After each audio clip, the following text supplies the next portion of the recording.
Annette mentioned policies and laws in place, but realize that most of these laws are ineffective. And that's what draws me to my next question to Esther.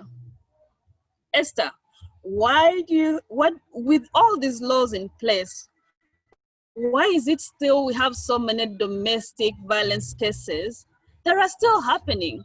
One would think that since we have these laws, then the cases should be reducing. Are the people in authority doing the right things? What do we need to do? Your thoughts on that, Thank please. you so much, Stella.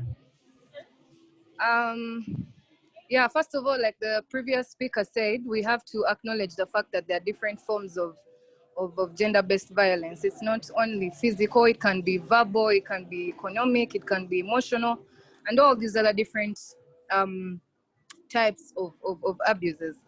So why is it still at a rise? Why is it at an increasing rate? First off are the weak laws. We do have laws in Uganda, in Africa, that try to create awareness against gender-based violence and all, but they are very weak. We see in situations, for example, in Uganda, it is very rare to find a woman, for example, taking her husband to the police.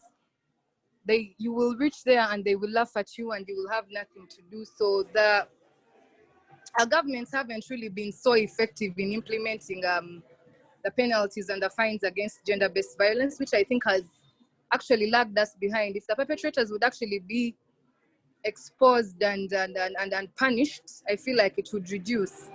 Then another reason why gender-based violence is still on the rise is a sense of entitlement.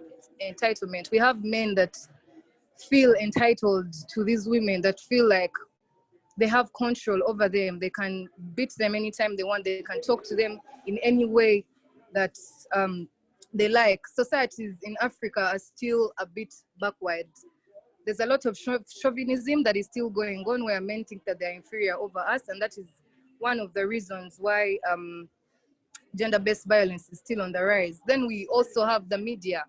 The way the media portrays women is quite degrading. You know, we are portrayed as objects, and in most cases we are not credited to our potential. All they see is our looks and all. So the media has also shaped men in such a way that they think we are, you know, objects, which also now makes them feel entitled to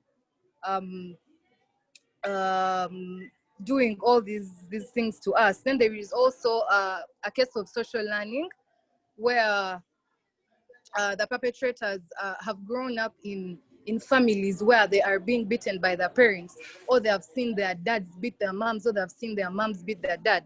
So they have been raised in a way that they feel like it's okay for men to be violent. It's okay for children to be abused because of the families that they were raised in. So it has also been an issue that has caused gender-based violence to be on the increase. The major reason is I will go back to chauvinism, is men feeling like they have some sort of entitlement over these women, believing that you have power over your partner, making them do all these different things. So I believe it is a gross violation of human rights, and it should be something that is fought against. Then a point to note is that any woman can face abuse. There has been no specific personality trait that makes a person more likely to abuse. Anyone can be abused. Yeah. Thank you so much. Wow, what a great submission from Esther. Esther, I agree with everything that you've said. I think this is a bigger issue than that the laws, only the laws cannot bring this out. So I think society needs to work as a whole to make sure some of these things are worked on. Because it's society that raises these men who think you only have to resort to violence to solve most of these things. So I think it takes a whole, like we say in Africa, it takes a whole village to raise a child. And I think society needs to go back to that. If we can teach our men better, to know better, then we can have more families that don't know violence. I think I agree with you.